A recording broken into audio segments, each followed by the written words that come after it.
38 Bravo. This is helicopter 38 Bravo. Go ahead. The Civil Air Patrol just called.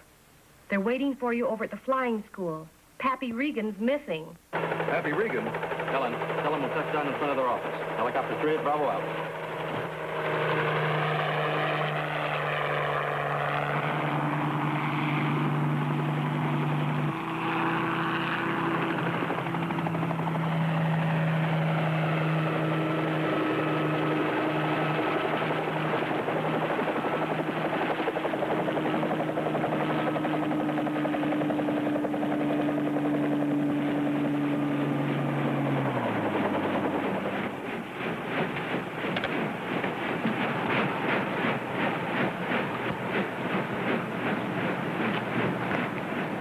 Okay, thanks. We haven't got a thing yet. P.T., Chuck. Hello, Bob. Been trying to get in touch with you two. What happened? Whitey will tell you about it. Well, Pappy left a note saying he was leaving for El Centro. We figure it was early this morning. Said he'd call us from there. Looks like he never made it. Your men are searching now? Mm-hmm. I'm leaving myself in a few minutes. Oh, there's one sector open you two can cover. Now, wait a minute. I figure Ellis and the CAP can handle things well enough without going to any additional expense. I know you're a partner in this outfit, Raymond, but so am I, and so is Pappy. And if he's lying hurt on the desert, then money is no object. Money is no object. Listen, all you and Regan have to do is fly around free as birds. I'm the one who has to worry about the finances for the three of us, and don't you forget it. How can I? You're always reminding us of it. Anyhow, Pappy's too old a hand to get in any trouble on a little flight to El Centro. Not after living through both World War II and Korea. I'd be relieved by your opinion, Raymond, if you knew a little more about flying. Okay, Whitey, hold it. We'll take off just as soon as we fuel up, right? I'll take care of that right now. Wait a minute. I want to know how much you're figuring on charging us first. Not a thin dime, Mr. Raymond. Are the terms satisfactory? Well, I hope they are, because we're going anyway. In the first place, we're not working for you. We're working for the CAP. In the second place, Pappy's a friend of ours. I'll be glad to supply you with all the gasoline you need. You can keep your gasoline, too, Mr. Raymond. Come on, Bob. You can brief us on the search pattern while we get ready.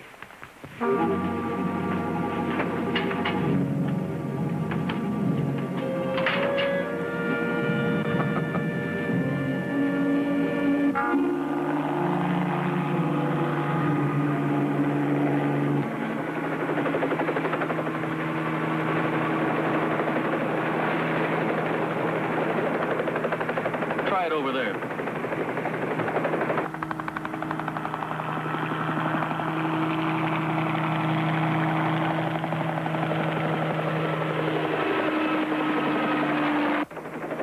How much daylight do we have left? About an hour and a half, no more. You think Ellis or the CAP boys might have found something? No, I think we'd have heard about it if they had. There's nothing here. Let's try over that ridge.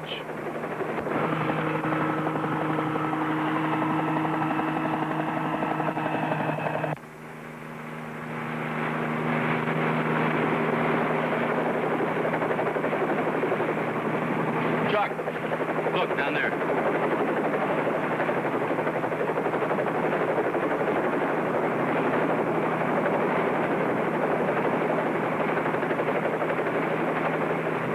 Helicopter 38 Bravo to CAP, control plane 1. Helicopter 38 Bravo to CAP, control plane 1. Come in, please.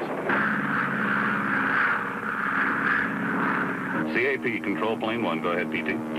Regan's plane crashed in our sector. We're landing now. Right. Call him as soon as you know any more. Over. Wilco, 38 Bravo out.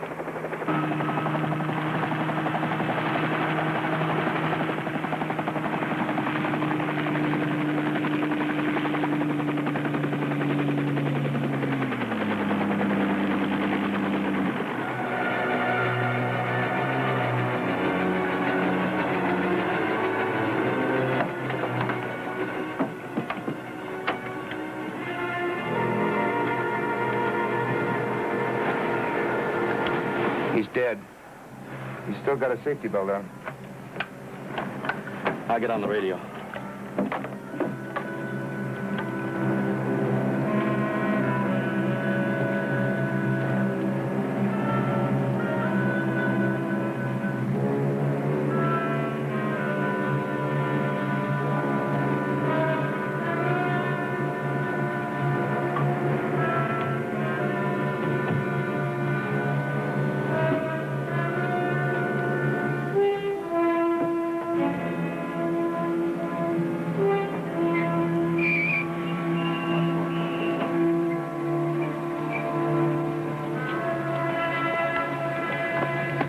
We're supposed to stand by here till they let us know whether to bring the body in or not. Fine.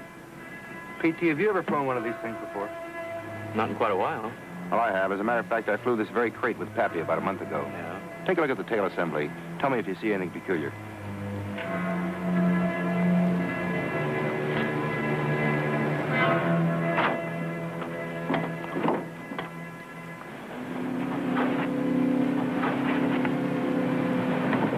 That's odd. That's right. It's very odd. Looks like Pappy had a passenger. He could be hurt, wandering around looking for help. Let's go up and take a look.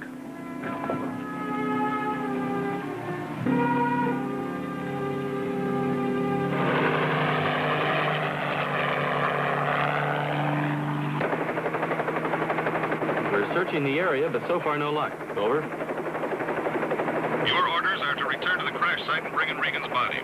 We'll take over the search in your sector. Roger. 38 Bravo out.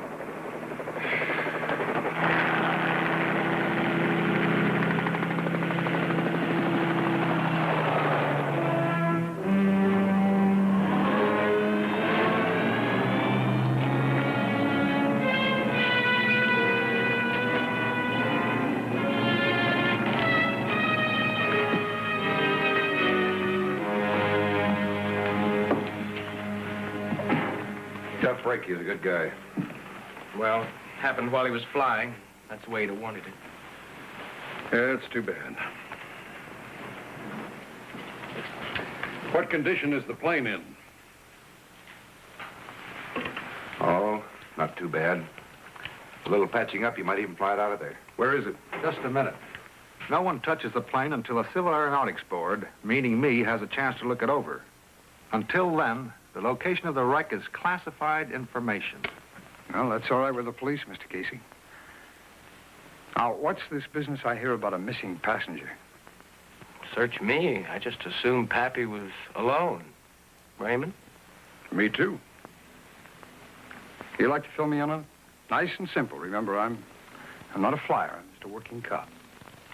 Well, every airplane has trim tabs. They're little metal strips on the rear elevators. They actually trim the ship while it's in flight. If it's nose heavy or tail heavy, you adjust the tabs to correct this from a control in the cockpit. Now, go on. I'm with you so far. Well, from the position the tabs were in on Pappy's ship, it was evident that there was either a passenger in the rear cockpit or there's a lot of dead weight. And when we got there, the rear cockpit was empty. Mm-hmm. You guys going out there tomorrow? That's right. They're flying me out in the morning. Well, I'd like to go along if there's going to be room. There'll be room. Fine. Thanks very much. Anyone need a lift? I'd appreciate one. Good. Good night. Good night, Lieutenant. Well, that's a fine, high-handed attitude. It's my plane, but they won't tell me where it is. Tough. My heart bleeds for you, Raymond. I don't think I like your attitude either. You don't, eh? Well, listen, I'm just about fed up with you. All right, knock it off, you guys. It's been a long Don't tell me to day. knock We're it too off. tired to know what we're talking about. Well, then tell him to Raymond, stop did you making hear me? me? I said knock it off.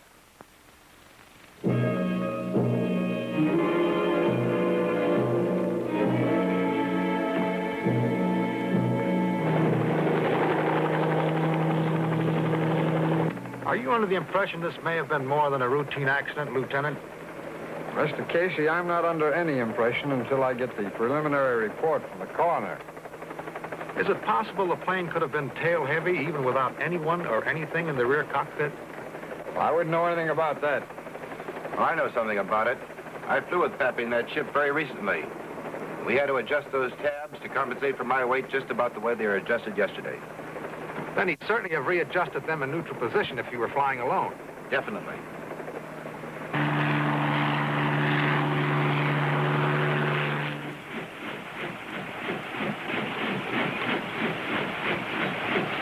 From here, it looks like he was lucky at that, getting as far as he did before he piled up.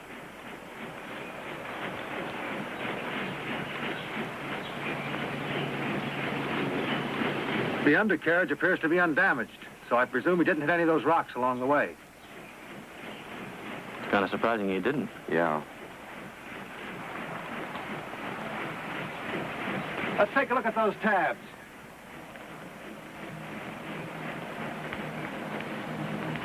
Hey.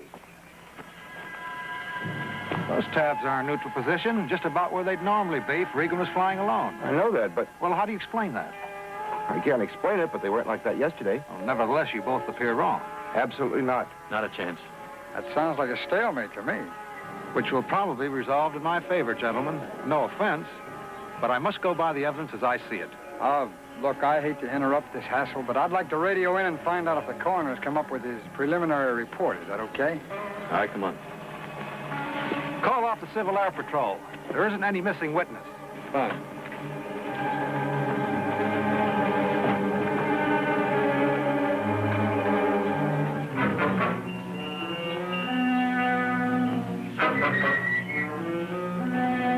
The tabs seem to operate normal enough.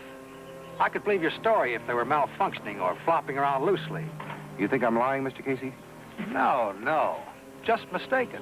And P.T., was he mistaken, too? Look, Mr. Casey. Chuck, listen to this. The coroner came up with something very interesting. According to his preliminary report, Regan died around midnight. Only the night before the accident. I don't get that. You mean he was dead when the plane crashed? Not only that, he was dead hours before he was supposed to have taken off. Lieutenant, I think this moves it right out of my department and right into yours.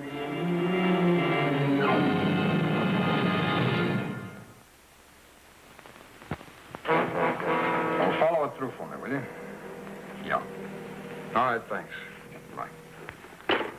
Well, that does it, men. From here on in, it's police work. I gotta keep digging till I come up with something that makes some sense, I hope. Lieutenant? Yeah. P.T. and I have been talking about it, and we'd kind of like to string along with it, if you don't mind. Oh, I don't mind. I'm gonna need all the help I can get. Can you rearrange your schedule? Don't worry about that. Pappy Regan was a good friend of ours. And if someone's responsible for what happened to him, we want to help you find him. Oh, and another thing. I know that you and Casey, and probably Raymond and Ellis, too, thought we were blind, drunk, or crazy when we made a report on the position of the trim tabs. No, I wouldn't say that. Well, I wouldn't blame you if you did. I might if the position were reversed. Well, anyhow, it's another little thing we'd like to clear up. Well, I'll tell you, I've been thinking about that. Now, let's assume you two were right about those trim tabs in the first place. It could have been an oversight. An oversight that had to be corrected later. Go on, keep talking. Well, dead men don't fly planes. Now, someone flew Regan's body out to that desert and piled that plane up to make it look like an accident. Then whoever he was, he walked out of there to the road and got away. Only he forgot to reset the tabs to make it look like Pappy was alone. That's the general idea. The question is who and why, huh? Well, it's obvious we're looking for a pilot. There's Ellis for openers. Whitey? Sure, he's a pilot. But I can't see him planning or pulling off something like this. Why should he? Who knows? Profit, maybe. I've got the department digging into the company setup now, especially the insurance angle. You know, Raymond's a pilot, too. He is? That's right. I didn't know that. He's taking lessons from Pappy. He soloed over a month ago. Yeah. So Mr. Raymond can pilot a plane, huh? It's very interesting. It sure is. I wouldn't put anything past old Raymond. Not if he could see a nickel profit in the deal. Well, he might be tight-fisted, but that doesn't mean he'd commit a murder. Not even if I raise the ante to a dime? Come on. Okay, Lieutenant, what's the first thing you want us to do? Well, I'd like you boys to fly out to the wreck for me. There's some things I want checked.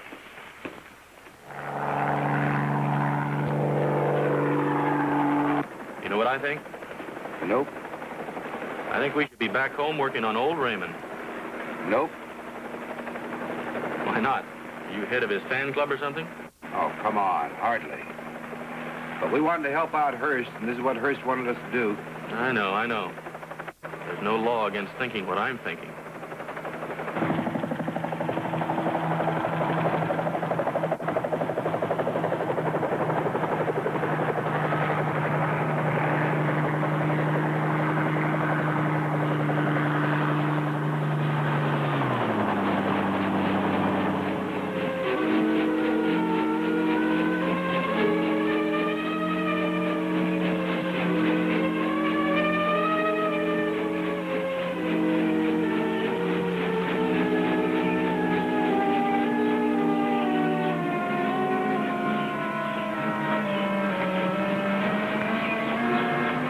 P.T. Hearst is right about one thing. That airplane couldn't have landed in this direction. Look at all those rocks. You know, I think he came in from over there. And landed safely. Look, you can still see the marks. You sure can. Let's get out of here. Well, Lieutenant, your huncher's right. That plane was landed safely in a different spot and moved to its present position. Yeah. I figured. That crash was faked, all right. And by a pilot who knew how to make it look good. You think Ellis is our man? Oh, I don't know. I wouldn't exactly call him our #1 suspect. Then it's Raymond. Maybe, maybe not. Maybe it's both of them. Maybe it's neither one of them. I don't know. Right now, it doesn't even look like murder. You just lost me there, Lieutenant. I can understand why. The department just dug up a fine motive, too. It seems that Regan, Ellis, and Raymond were all heavily insured in favor of the company. That is, in favor of each other. Mm-hmm. This was all done quite recently, and it was all Mr. Raymond's idea. What'd I tell you? Boy, that guy gives me the creeps. Go on, Lieutenant. What's the rest of it? Well, here's the rest of it. But remember, for the moment, this is highly confidential. I just talked to the coroner before you guys got back. According to everything he can determine, Reagan's death was due to a natural cause, heart failure. Plain and simple heart failure. You're kidding. What?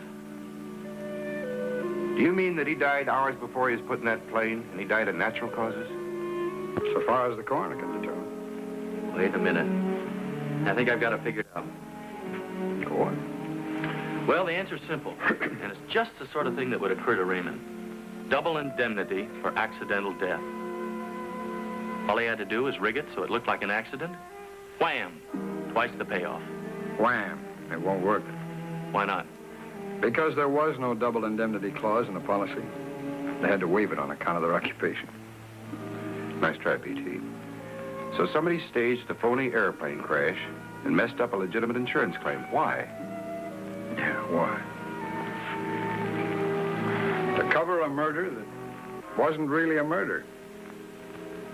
Why?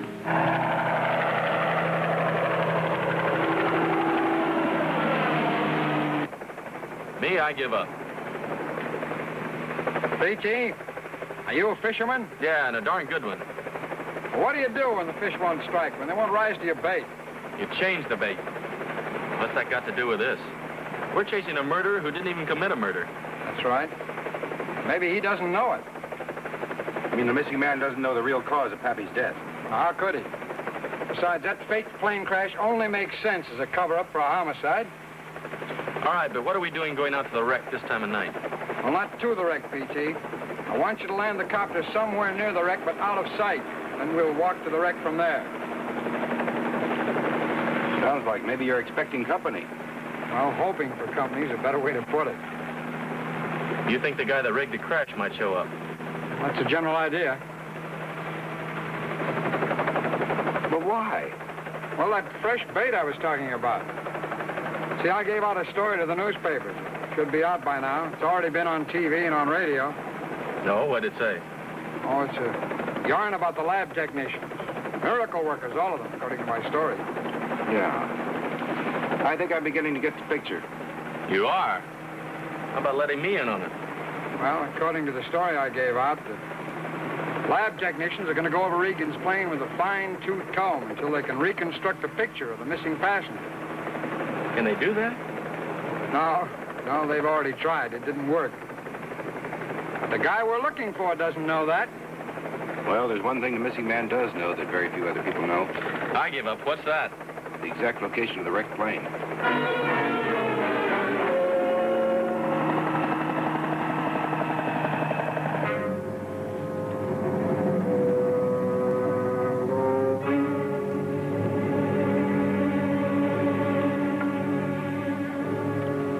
Hello, Miller. Miller, do you see anything?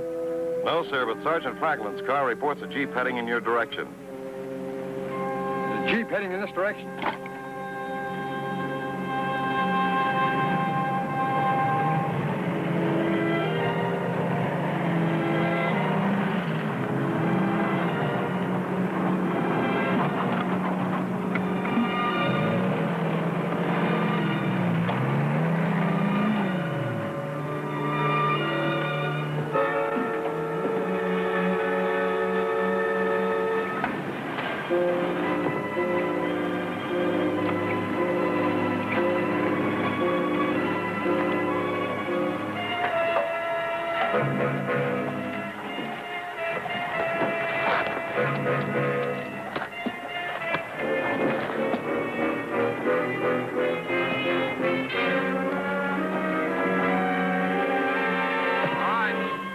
Hold it right there.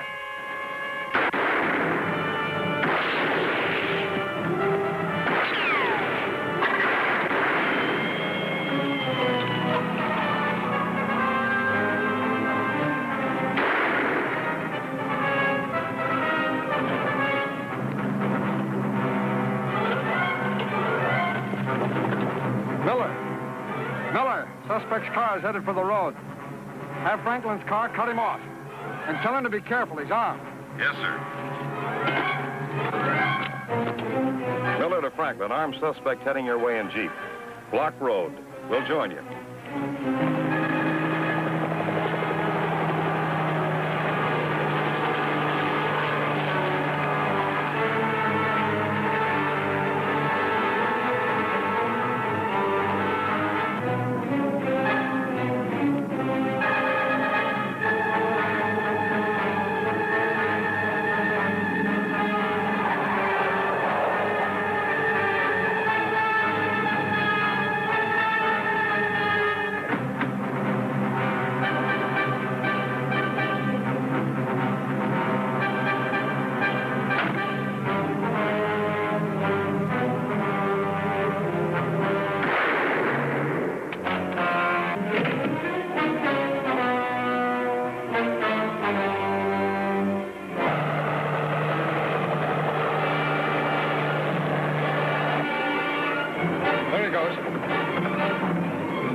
Head over that way and cut them off.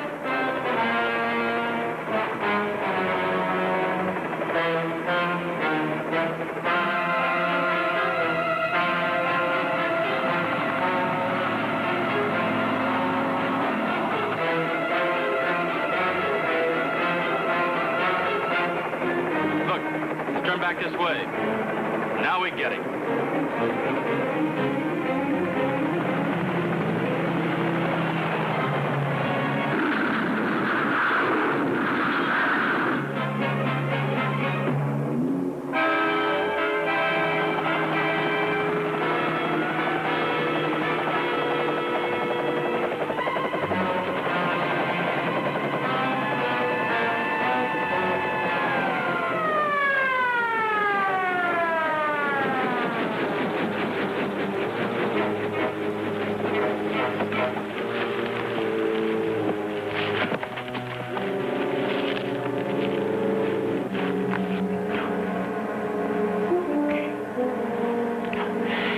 I did it. I killed Regan. We had a fight. I hit him, and he didn't get up. You didn't kill him, Whitey. He died of heart failure. You mean I was in the clear all this time? You were, but you aren't now. There's a police officer up there in the road dead. Now get up.